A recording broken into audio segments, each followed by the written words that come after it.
gagal ginjal akut, ya kan, yang lagi booming nih di internet, di sosial media kalian semua. Jadi kita mengundang narasumber pada pagi hari ini. Siapa? Ayo. Oke, kita tampilkan aja ya.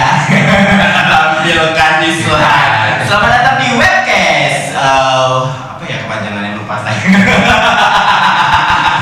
Wacana dan evidence seputar kampus dan kesehatan Institut Kesehatan Helvetia. Oke, selamat datang. Kami ucapkan kepada dosen Institut Kesehatan Helvetia.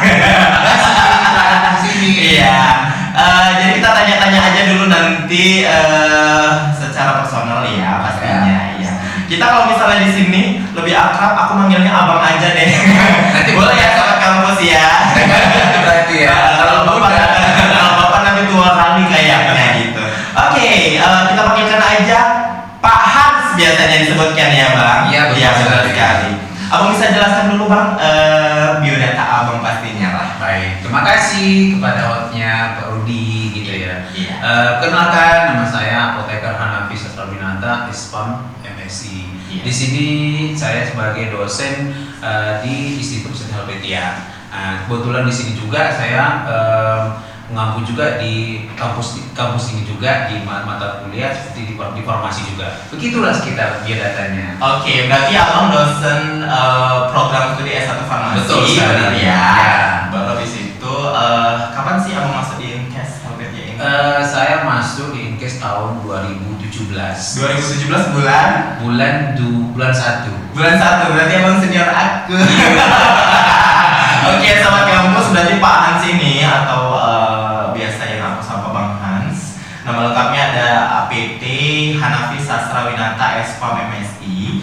Beliau adalah dosen Institut Kesehatan Helvetia di Prodi S1 Farmasi. Pasti kalau misalnya yang sobat kampus prodinya S1 Farmasi udah pada kenal semuanya. Pasti. Oke, jabatan abang di S1 Farmasi apa sih bang? Ya, sampai saat ini masih diberikan kepercayaan di kampus ini. Saya menjabat sebagai sekretaris prodi S1 Farmasi di Institut Kesehatan Helvetia. Dan kayaknya baru lulus terdos semalam itu. Berkata-kata Pak Willy rekan di Institut Helvetia Medan. Iya, tahun berapa bang lulusnya semalam, bulan berapa lupa? Bulan September kemarin. Bulan September. Ya, September. Dan sudah tersertifikasi berarti ya. Alhamdulillah ya. Oke, jadi kalau misalnya ngajar bang, setiap hari apa aja sih? Ngajar setiap hari Senin, Selasa sama Rabu. Senin, Selasa dan Rabu. Semester berapa aja? Semester untuk tahun ini, semester ini hanya mengampun semester 7 saja. Semester 7 saja. Mata kuliah apa aja bang? Mata kuliah toksikologi dan imunologi serologi. Oke, berarti itu ya seputar seputar Bang Hans atau Pak Hans yang biasa disapa Pak Hans karena nama lengkapnya sebenarnya Hanafi Sastrawinata, tetapi nama keren nama panggilnya Pak Hans ya atau Bang Hans. Oke, Bang, kita ini pagi hari ini yang lagi ceria ini kita bakal bahas tentang gagal ginjal akut pada anak. Betul bang, ya. Karena kan lagi booming nih sebenarnya, lagi scroll sosial media, ya. Kebanyakan tentang gagal ginjal akut ya. yang disebabkan oleh konsumsi obat yang sirup bang. Betul sekali. Bagi kita yang awam pastinya bertanya-tanya nih, kalau obat sirup itu kan udah lama ada. Betul pastinya. ya. Nah, setelah itu kenapa sumbernya dari apa sih gagal ginjal akut? Pastinya kita harus bertanya dulu nih, gagal ginjal akut itu apa, baru habis itu berawal dari mana, semalam ini kejadiannya, setelah itu nanti kenapa sih yang dikaitkan dengan obat sirup yang sudah lama ada. Iya. Kita cerita-cerita aja bang, cerita santai.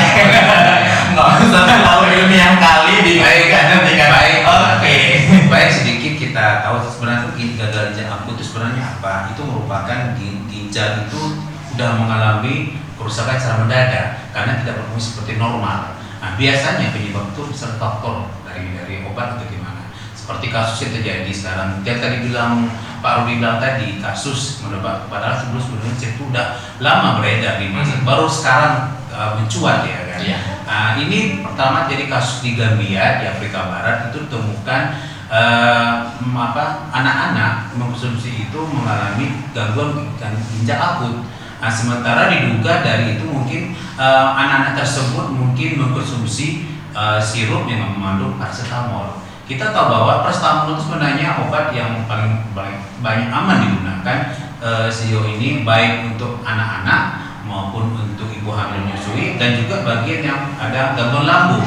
Nah, kemudian satu lagi kita tahu bahwa paracetamol itu nama lainnya sebenarnya itu acetaminophen, itu yang paling banyak digunakan untuk menurunkan demam dan menghilangkan nyeri. Nah, dengan kasus yang terjadi seperti ini, data yang baru saya baca juga itu bahwa paracetamol ini, sirup paracetamol yang berada ini mengandung cemaran dari EG atau ethylene glycol atau DEG, ethylene glycol. Itu merupakan bahan pelarut yang digunakan dalam suatu formula obat. Kita tahu bahwa sirup seperti paracetamol itu pasti pembawanya air, tapi untuk menambah kelarutan di suatu obat itu perlu penambahan solvent lagi, ibarat kelarutannya. Kita tahu bahwa sedikit tentang paracetamol. Paracetamol itu memang dalam kelarutan itu mensukar larut dalam air. Makanya ditambahkan formula pelarut menggunakan ET, itulah ethylene glycol atau diethylene glycol. Itulah digunakan. Kasus yang menyebabkan terjadi itu kenapa bisa terjadi kasus seperti itu? Bisa jadi itu beberapa pakar dari para pakar farmakologi, farmasi klinik di Universitas Gadjah Mada, Bu Profesor Zulfikawati menunjukkan juga bahwa bisa jadi kasus yang terjadi di Gambia itu bisa jadi mungkin formula dari satu obat tersebut mungkin mengandung cemarannya terlalu tinggi. Nah, seperti DEG dan glycol tadi. Kita tahu bahwa memang sebenarnya banyak semua pelarut obat sirup itu mengandung ET dan glycol. Nah, jadi bisa jadi mungkin kadar penggunaan kelarutan itu mungkin melebihi batas yang ditentukan. Itulah menyebabkan. Satu lagi cemarannya tadi, cemaran dari glikol dan glikol ini, itulah seputar kasus yang terjadi yang berubah sekarang. Gitu Pak Rudi. Oke, gitu ya. Sebenarnya Abang menjelaskan ya sedikit mengetahui lah ya Bang. Ya, Serius sekali. Jadi aku pusing sebenarnya. Cuman gini sih Bang, semalam dari Afrika Barat awalnya, Gambia. dari Gambia, setelah itu merebak ke Indonesia. Setelah itu pemerintah Indonesia memutuskan untuk menarik beberapa produksi sirup, obat sirup pastinya kan Bang, yang berkaitan tentang paracetamol tadi. Dan juga di rumah Bang, kakakku langsung bilang gini sama aku kan gitu kan. Semalam kan sempat demam ya kan Bang. Betul. Baru habis itu berobat, dapat obat sirup. Iya betul. Pasti betul langsung gitu kan. Pikir kan cemaran yang awak yang nggak terlalu ini kali sama yang seperti hal seperti itu, ya udah saya minum aja gitu kan, minum aja. Tapi kakak langsung bilang, kok minum obat sirup gitu kan. Jadi berkaitan itu baru ada beberapa merek yang biasanya dikonsumsi sama keponakanku Bang. Jadinya langsung kakakku itu kayaknya stop gitu untuk itu, dan mengantisipasi lah beberapa obat yang diterbitkan pemerintah tidak untuk dikonsumsi terlebih dahulu dan ditarik pemasarannya. Dan setelah dicek di laboratorium juga ada beberapa yang memang kandungan yang seperti abang bilang tadi, kandungan itu terlalu berlebihan. Jadi mereka itu di stop untuk produksi dan pemasarannya. Silakan minum dulu Pak, Minum dulu lagi puasa. Puasa ya Bang. Hari ini lagi puasa sebenarnya, jadinya itu gitu ya kan Bang. Secara kalau misalnya yang berkaitan tentang obat-obatan, pasti farmasi udah paham lah, udah hafal ini, udah hafal semuanya. Apa sih Bang yang abang rasakan ketika ada kasus seperti ini, bahwa gagal ginjal akut itu berawal dari konsumsi obat yang berbentuk sirup? Betul sekali. Memang iya, pada waktu kasus ini merebak, ya kan, kami pun kebetulan apoteker juga bekerja di sebuah apotek pun langsung menanggapi hal tersebut. Apa tindakan kita nanti? Terus kita nanya sumber informasi baik terkait dengan teman sejawat, dengan yang lain dokter juga, kasusnya sebenarnya apa. Jadi dengan hal tersebut Badan POM tersebut langsung melakukan inspeksi terhadap sedia-sedia yang beredar di pasaran yang tercemar, apakah produk itu seperti yang di Gambia itu apa ada kan beredar di Indonesia. Tapi sejauh ini dia tidak ditemukan bahan obat sirup itu yang di Gambia itu ada di Indonesia. Tetapi memang tidak tertutup kemungkinan bahwa sirup di Indonesia itu apakah ada mungkin terjadi Jadi seperti itu. Memang kemarin saya baca juga bahwa kejadian pada tahun berapa ini di sekarang ini yang di 2000 tanggal 1 sekarang kasus terjadi ada sekitar pasien sekarang 245 kasus gangguan ginjal akut di 26 provinsi di Indonesia. 26 provinsi di Indonesia. 200 berapa Bang? 245 tersebar di 26 provinsi di seluruh Indonesia. Dan yang diserang itu adalah anak-anak di bawah 8 tahun. Di bawah 8 tahun. Ya, itu akibat. Biasanya yang terjadi itu bisa jadi ini kita makanya Badan POM akan melihat apa sih penyebab terjadinya itu. Bisa jadi gangguan ginjal akut itu bisa juga diteliti apakah ada penyakit lain seperti infeksi atau mungkin bakteri yang lain menyebabkan tersebut. Tapi sejauh ini Badan POM tidak menemukan hal tersebut.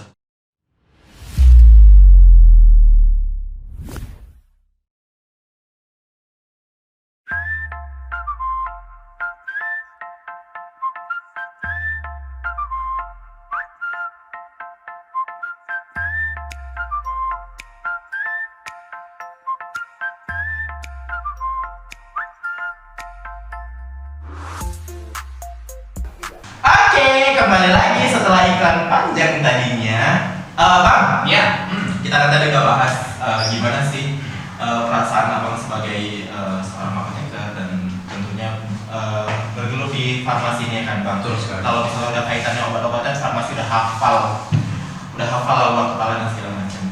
Setelah itu Bang, kebanyakan kan anak-anak nih yang diserang dan di bawah berapa tahun Bang tadi? 8 tahun ya, di bawah 8 tahun yang terserang. Betul. Dan masih lucu-lucunya loh itu Betul sekali. umur segitu. Dan kalau misalnya sedihnya biasanya umur yang masih Balita. setahun, 2 tahun, Iya. balita lah pastinya bawah 5 tahun ya kan Bang. Karena punya ponakan juga tuh ini Bang, 3 tahun dan 2 tahun. Jadi kami kalau misalnya di rumah itu jangan sampai sakit nih anak, Betul. jangan sampai ini minum obat. Iya. Kan memang ada beberapa dokter yang menyarankan untuk tidak menggunakan mengkonsumsi obat-obatan tersebut gitu atau segala macam.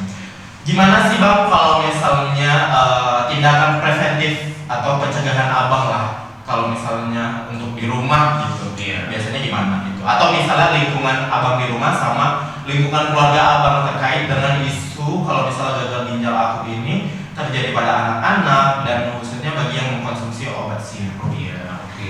Mungkin kita dulu waktu kecil pernah dulu ya kan, Iya, pasti. kita demam dulu ya kan. Orang tua kita sendiri kalau demam pasti belum dikasih obat terlebih Iya. dahulu ya. Ada kita cara alami ya. Biasanya kalau ini bagaimana biasanya? Biasanya kalau dulu aku kalau misalnya aku memang orang yang jarang konsumsi obat ya Bang. Ya, Kalau betul. sakit itu udah sampai lemas dulu baru Ah. nanti kalau udah parah baru suntik biasanya gitu Iya. dan minum obat. Tapi kalau misalnya dulu pas masih kecil biasanya dikompres. Ah, betul. Betul. Dikompres Dikompres pakai air apa? pakai air hangat. Ya. Pakai air hangat biasanya kompres dan segala macamnya Iya. gitu. Kalau misalnya panas biasanya kalau panas kan secara nalurinya Bang Iya. harus dikenai air Iya, gitu kan. iya. Walaupun kita nggak bisa mandi Betul. tapi salah satu Iya. dulu kalau pas masih kecil sukanya itu pasti dikompres. Bang. Dikompres ya. Kalau misalnya abang gimana sih Bang di rumah Iya, gitu seperti sama. Kita pun formasi pun mengusahakan ibaratnya jangan kita langsung ke obat dulu. Iya. Kita coba yang dulu terapi yang mudah dulu. Misalnya tadi yang baru kita dibilang dikompres. Jika seandainya di 1 hari pun tidak, barulah kita mesti obat. Nah, obat yang kita berikan pasti paracetamol. ya paracetamol jelas. Iya kan. Makanya berubahnya sekarang ini pasti timbul kewaspadaan hati-hati kita Ya, was-was ya, Bang. was-was ya, apalagi sekarang yang ibaratnya sekarang itu orang tua pun pasti khawatir. Ya. Kalau dikasih ini bagaimana? Ya. Kalau tidak dikasih anak demam jadinya kan.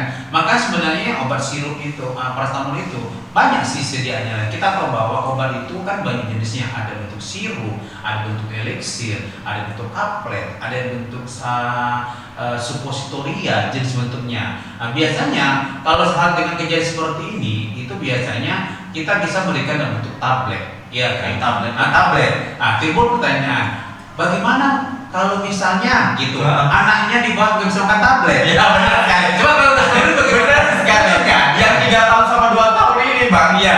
dikasih sirup aja itu membujuknya Membujuk. sangat luar biasa. Iya. Apalagi tablet nggak Iya. kekalannya Iya. kan pastinya. Ah. Kalau yang sirupnya itu kami nggak pernah bilang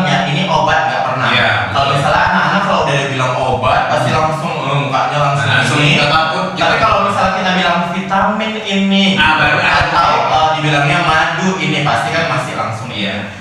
Tapi kan kalau misalnya tablet untuk yang 3 tahun, 2 tahun ini kan sangat sulit ya Bang. Iya betul. Pastinya ada Iya. cara lain. Makanya kita pun ibaratnya harus cerdas juga ya kan, dengan kondisi seperti ini, dengan berita yang seperti ini. Sebenarnya dengan tablet itu bisa kita ubah bentuknya. Bagaimana? Kita gerus. Kita gerus ya kan. Misalnya kita sesuaikan, misalnya di apakah anak-anak berapa usia kan biasanya paracetamol itu yang kita gunakan ada dosisnya. Misalnya kalau dewasa itu dosisnya itu kan 500 mg ya kan, itu diminum 3 kali sehari. Kemudian bisa juga digunakan 4 kali sehari asal jangan lebih batasnya. Kalau pada anak-anak kita sesuaikan dengan umur dan berat badannya. Dengan seperti ini, kalau bagaimana dengan anak-anak ya cukup kita lihat tablet tadi, kita gerus, terus kita gunakan yang manis lain. Apakah misalnya kalau dulu saya waktu kecil ya kan, dikasihnya sirup gula itu sendiri campur dengan sendok kasih. Itulah salah satunya. Itu cara Atau mungkin kalau terjadi udah panasnya bisa menggunakan obat jenis suppositoria. Itu banyak jenis yang bisa digunakan. Itu yang baru Bang sebutkan tadi jenisnya kayak mana Bang? Yang masukkan melalui dubur. Oh, yang masukkan Ya. melalui dubur. Oh, itu kalau misalnya udah panasnya tinggi 3940 ya, ya Bang. biasanya itu kadang emergensi misalnya Menghindari kejang ya. makanya kita langsung berikan juga seperti itu. Karena keponakanku juga pernah kejang dan salah satunya memang dokter menganjurkan untuk yang dari dubur itu sih Bang. Iya. Kayaknya lebih efektif. Betul gitu. sekali. Nah, tapi itu memang harus melalui resep dokter ya Bang. Betul sekali. Bisa sembarangan. Kita juga sembarangan. Iya. Dan kita pun di apotek saya sebagai apoteker pun harus menginformasi kepada pasien ini harus dengan resep dokter. Iya. Karena kebanyakan waktu itu kan kita udah tahu nih obatnya apa. Iya. Kan? Salah satu obat yang penurun panas. Betul. Yang dari dubur udah tahu nih Bang nama obatnya. Iya. Salah satunya gitu kan. Terus kami mau beli ke apotek ini. Pihak apotek nggak ngasih, Nggak mana ngasih. resepnya katanya gitu. Iya. Karena kan udah darurat sebenarnya Iya, kan betul. Bang. Takut anaknya kejang lagi gitu. Iya. Karena kalau misalnya paracetamol, mama-mama di luar sana kan udah tahu nih menurunkan panas gitu kan. Karena kalau udah panas pasti ujung-ujungnya anak kejang ya. Aku juga kan Bang jadi seperti itu. Jadi kalau misalnya gagal ginjal akut, kalau udah gagal ginjal akut ini pasti kan nggak boleh minum banyak. Betul. Kalau udah yang berkaitan dengan ginjal. Kalau sebelum kena gagal ginjal kita harus sering-sering minum banyak. Betul. Minum air hangat. Betul sekali. Tapi kalau udah gagal ginjal akut ini sama nggak Bang? Seperti gagal ginjal lainnya yang terjadi pada orang dewasa. Betul sekali.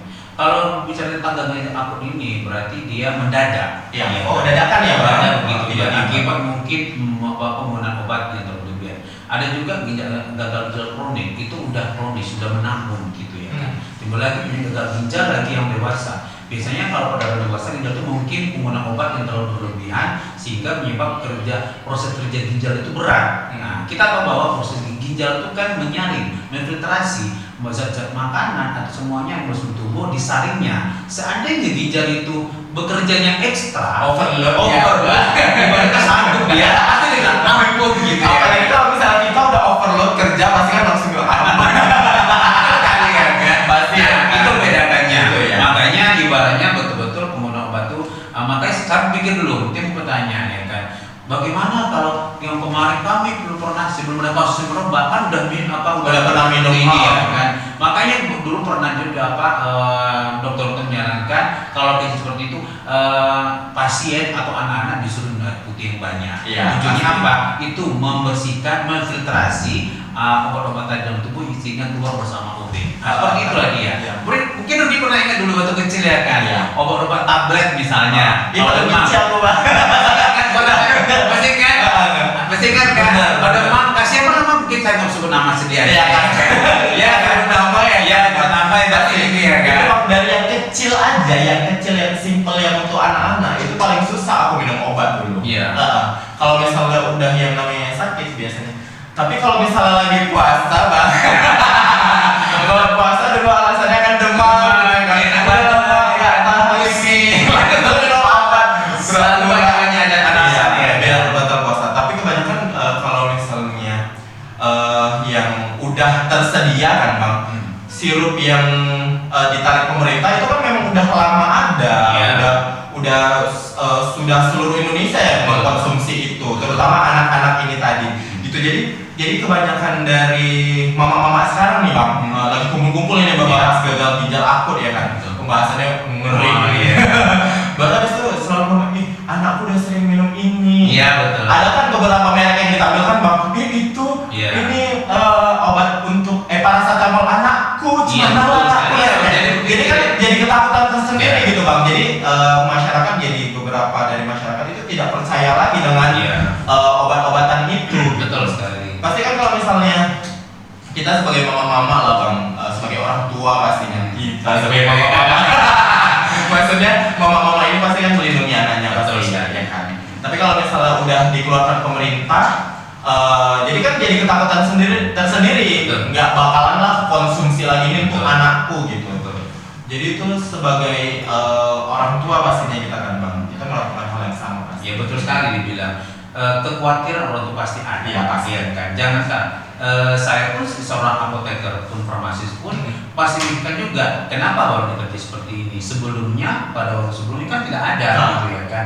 Tetapi dengan dokter menyarankan setiap minum obat itu minum air putih yang banyak, itulah dia. Makanya ibaratnya obat itu langsung di preparasinya, kemudian kita atur bersama urin juga. Kemudian satu lagi yang perlu saya sampaikan bahwa ingat bahwa dulu pada waktu kita orang kita dulu pada minum obat tersebut selalu menyarankan banyak air putih, kemudian banyak istirahat dan ibaratnya yang lain.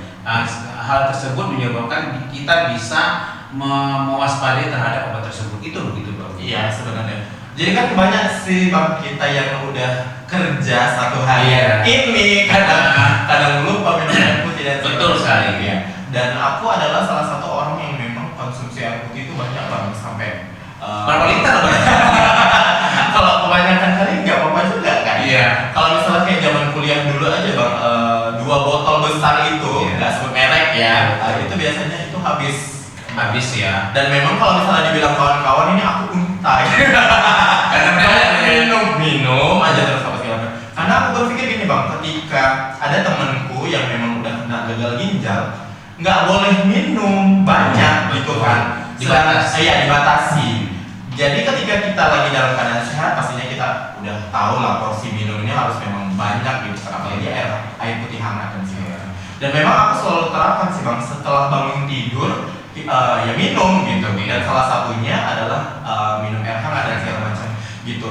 Kalau misalnya guruku dulu juga bilang gitu kan yang berkaitan tentang kesehatan, kalau misalnya baru bangun tidur minum air putih, kalau bisa muntah sekali nggak apa-apa gitu kan. Itulah dia ininya, pencegahannya salah satunya gitu. Jadi aku selalu kalau misalnya udah di rumah pun bang, aku terapkan sama keponakan, belum punya anak, keponakan juga yang dijaga. Karena udah pernah kejang 2 kali, yang satu dan itu selalu ketika bangun tidur selalu kasih air putih hangat gitu bang, terutama itu. Iya, itu loh makanya dengan hal seperti itu kejadian yang ini makanya pemerintah langsung ibaratnya Kemenkes kemudian Badan POM dengan asosiasi dokter juga dan kami farmasis pun bergerak cepat melihat mengantisipasi produk-produk yang tadi yang mengandung EG tadi dan EG tadi itu ditarik gara-gara dan kami pun di apotek pun sebagai apoteker pun berdasarkan himbauan ada beberapa kemarin yang dari Pak Badan POM menjelaskan juga bahwa ada beberapa 7 produk obat yang sir tadi ditarik dari karena mengandung pencemaran dari EG dan DEG tadi. Oke, terlalu tinggi ya Pak? Ya betul. Sebenarnya kalau misalnya dipakai DEG sama EG tadi nggak apa-apa. Nggak apa-apa. Kalau sesuai dengan kadarnya. Karena biasanya cemaran sama seperti ini minuman itu kita air pelarut guna itu kan ada yang teknis, ada yang PA gitu ya. Sama air minum nggak? Air minum ada yang kadarnya kadang air minum biasa dan tidak. Bisa jadi pelarut yang menggunakan itu cemarannya itu ada.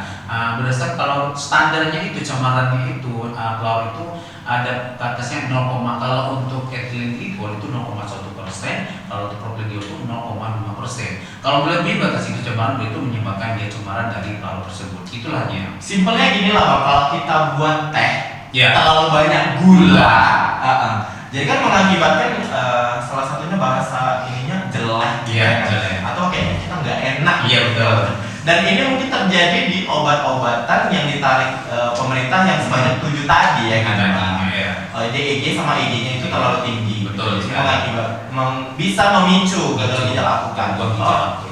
Nah, itu luar dia. biasa. Makanya dari kami barusan kemarin kami dapat instruksi dari Dinas Kesehatan Kota Medan bahwa inilah beberapa contoh produk yang beredar di pasaran seperti yang ada yang paracetamol drop, paracetamol sirup, ada paracetamol yang baru rasa Protomin itu ditarik dari merek produsen ditarik dari peredaran dan ada himbauan dari Dinas Kesehatan itu ditarik dari peredaran dan semua itu ditanggung oleh dari pihak pemerintah sendiri.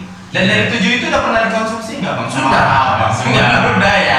Mungkin nanti beberapa bagaimana timbul dari tadi sebelum itu kita nggak tahu juga sebenarnya kan. Baru sekarang inilah baru terjadi. Ketika ditampilkan 7 produk yang dilarang pemerintah. Betul. Terus kita kan kayak merasa berdosa meminum itu gitu kan bang.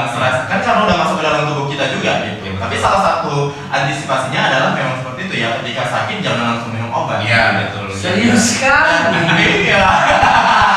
Sebenarnya kita membahas tentang nyawa. Serius kita ya membahas gimana ya. Iya sih sebenarnya gitu sih bang. Jadi yang dari 7 produk ini, abang sendiri udah pernah konsumsi atau anak-anak abang yang konsumsi?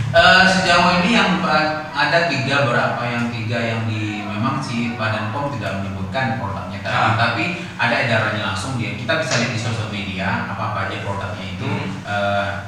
Termasuk dia sirup, ada yang drop, ada juga tapi kebanyakan ada sirup. Kebanyakan sirup ya? Sirup ya, memang kan sirup karena pelarut ini CNDG tadi itu dia kan. Kalau untuk kita sakit kan kita arahkan ke tablet atau bentuk-bentuk puyer gitu bentuknya ya kan. Puyer. Iya bagaimana Pak Billy dari pusing kan? Nanti jadi iklan. Nah, seperti itu. Makanya dengan ada himbauan dari yang kemarin dari Dinas Kesehatan Kota Medan, makanya kami apoteker pun langsung melihat obat-obat yang beredar itu kami tarik kembali, kami kembalikan ke produsennya. Seperti itu dia. Itu mengantisipasi jangan sampai nanti obat tersebut masih beredar di pasaran dan akan dikonsumsi oleh masyarakat. Dan peran kami pun farmasi di sini memberikan informasi bahwa obat ini tidak bisa digunakan lagi karena mengandung pencemaran DEG tadi. Itu mungkin. Kalau misalnya dari segi harga bang, yang ditarik pemerintah ini gimana? Sebenarnya sih obat-obat itu memang harganya terjangkau dengan masyarakat gitu ya kan. Makanya sangat terjangkau oleh masyarakat itu banyak dikonsumsi oleh masyarakat. Karena kita tahu bahwa tadi saya bilang juga bahwa paracetamol itu kan ibaratnya orang paling banyak digunakan. Iya pasti ya. Paling banyak. Kalau udah demam pasti paracetamol. Iya kan Pak. Walaupun jenisnya apa pasti kita paracetamol. Padahal mereknya beda-beda ya kan. Beda dengan nama-nama merek pasti nama dagang itu pasti banyak. Tergantung karena yang produk yang beredar ini karena dijangkau dari masyarakat dan harga pun bisa dijangkau yang merupakan satu alternatif pengobatan yang digunakan tadi oleh masyarakat tadi. Itulah dia karena apa? Aman. Kemudian nggak terlalu banyak mahal. Sebenarnya penyebabnya tadi obat tersebut itu bukan karena dari obatnya, bisa jadi pelarutnya tadi. Sebenarnya dari obat paracetamol itu kalau berlebihan dosis terapinya itu menyebabkan hati, bukan pada ginjal. Oh iya. Iya. Seharusnya pada hati. Pada hati.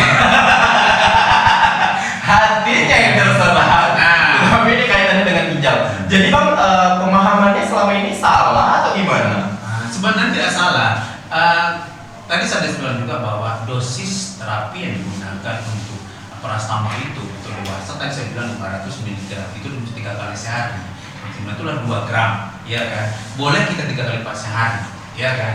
Makanya kalau pada anak-anak kita tentukan sekarang usia dan umurnya, berat badannya. Ya. Nah, itu dia. Nah, kalau boleh makanya kalau kita lihat kelebihan dari obat tersebut berlebihan dosis menyebabkan kerusakan hati, bukan kerusakan ginjal. Tapi yang terjadi sekarang kenapa terjadi kerusakan ginjal? Karena pelarut yang digunakan itu tercemar oleh DEG dan DEG tersebut. Gitu loh Pak. Oke, kita iklan lagi ya Pak. Oke.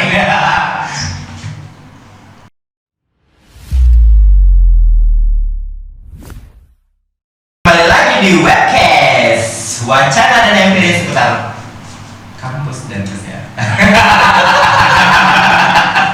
Iya bang. Kebanyakan yang dipikirin. Kali bang nih ya. Semalam itu COVID, sekarang gagal ginjal akut. Bentar lagi dari kita bahas lagi topik lagi nanti ya. Apa lagi? Kosmetik ya Pak Roni ya. Kosmetik ya, iya bisa jadi dong. Ya kan. Bang, nanti kan kalau misalnya kita pembahasannya kosmetik untuk laki-laki, bang, ada juga kan? Ada lah. Bang, terkait gagal ginjal akut ini, apa sih bang pesan atau terkait fenomena ini gagal ginjal akut ini yang harus dilakukan sama masyarakat lah bang pastinya. Karena kan apapun ceritanya obat itu dikonsumsi oleh masyarakat luas, ya kan, udah jelas lah pastinya. Yang apalagi berkaitan tentang paracetamol. Jadi sedikit-sedikit orang tua biasanya ini udah ada nih andalan paracetamolnya masing-masing ini dan segala macamnya. Gimana sih bang yang bakalan abang sampaikan kepada masyarakat? Baik, memang itu yang perlu yang kita sampaikan juga bahwa jadi berdasarkan hal kejadian terjadi sekarang ini pada masyarakat tidak usah panik, ya kan? Tidak usah juga bahwa ini kita mendengarkan diskusi dari pemerintah, itu pemerintah akan menanggapi kejadian tersebut dengan contoh satu ini adalah tadi menarik produk-produk dari pasaran itu sudah ditarik sampai sekarang, dan kami pun dari informasi pun sudah melihat obat itu apa ditarik. Kemudian dengan hal tersebut masyarakat saya tadi nggak usah khawatir dan resah karena kita dengan instruksi dari pemerintah, dari Kemenkes sendiri, dari Badan POM, ada asosiasi dokter dan juga farmasi juga memberikan seputar tentang keluhan yang terjadi. Kemudian yang kami seperti farmasi apoteker, kami memberikan informasi seputar jadi apa salah satu obat yang digunakan, kita cari lain apakah betul puyel, apakah tablet, kita sesuaikan dengan umur dari anak tersebut. Itu loh ya, makanya nggak usah khawatir, tetap kita ibaratnya tetap sehat, tetap semangat dan tidak usah risau dan panik karena pemerintah sudah menindaklanjuti hal tersebut. Itu Pak. Karena kan kebanyakan gini bang, ya kan, kalau misalnya ada beberapa orang yang nggak percaya nih gagal ginjal akut, semalam COVID, sekarang gagal ginjal akut gitu kan bang. Karena kan kebanyakan sekarang belum kejadian sama kita, biasa orang tidak akan percaya. Tapi kalau udah kejadian sama salah satu keluarga kita pasti langsung ini bener yang dinyatakan di TV atau di sosial media bahwa itu benar gitu. Awalnya kayak misalnya COVID semalam itu, Rudi udah pernah kena COVID bang. Iya, positif vaksin kan. Pertamanya tapi kan belum kena kejadian sama kita, kayaknya udahlah gitu kan. Dan aku adalah salah satu orang yang bandel kalau misalnya di rumah kan, kakak selalu bilang, kalau langsung pulang langsung mandi dan segala macam gitu kan. Kalau aku udahlah gitu kan. Rupanya kena kejadian dan aku positif gitu, dan bahwa aku langsung percaya nih, oh iya COVID itu ada gitu. Dan gangguan gagal ginjal akut ini kan beberapa dari kita ini 26 provinsi loh. Berarti kan udah mau semuanya seluruh Indonesia gitu kan.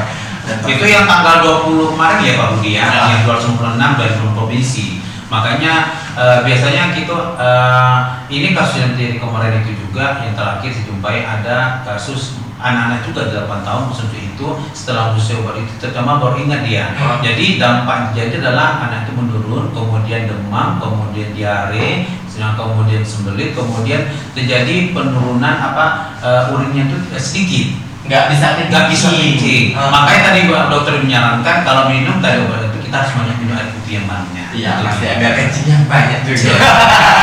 Oke Bang Hans, makasih banyak udah datang di podcast ya Bang. Wacana dan empiris seputar kampus dan kesehatan.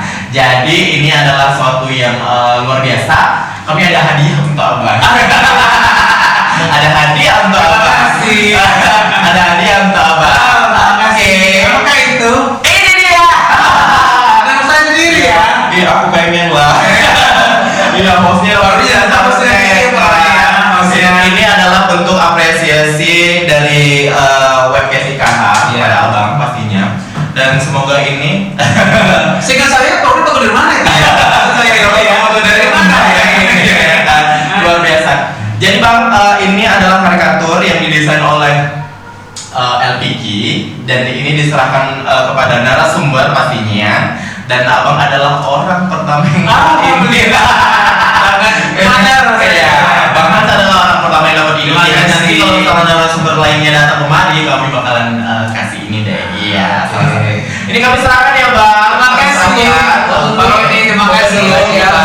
1, 2, 3. Sekali lagi Pak. 1, 2, 3. Oke, bagus ya. Terima kasih. Oke, bisa Ini juga gemuk di sini. ya, bisa ditaruh di meja kerja atau di rumah Boleh. Tempat rumah selingkuhan ya? Nggak boleh. Ya, oke, terima kasih banyak kepada Bang Hans, Bang Apoteker, Hanapi Sastrawinata SPMMSI ya. Hanapi Sastrawinata SPMMSI. Quotes. Kami terima quotes of the day, Bang. Ada nggak quotes of the day yang disampaikan kepada sobat kampus dari Abang? Quotes maksudnya? Quotes itu kayak misalnya kata-kata Abang untuk hari ini deh, yang motivasi, kata-kata motivasi yang bisa Abang sampaikan untuk kita semua terkait gagal ginjal akut ini, Bang. Ya, terkait kalau saya lebih banyak bersyukur, lebih banyak berdoa terhadap keadaan apa yang terjadi. Penting kita banyak berdoa dan bersyukur saja. Itu saja. Iya, berdoa dan banyak berdoa biar sehat. Sehat. Kalau misalnya sehat bersyukur. Iya. Oke, terima kasih sobat kampus. Sampai jumpa lagi di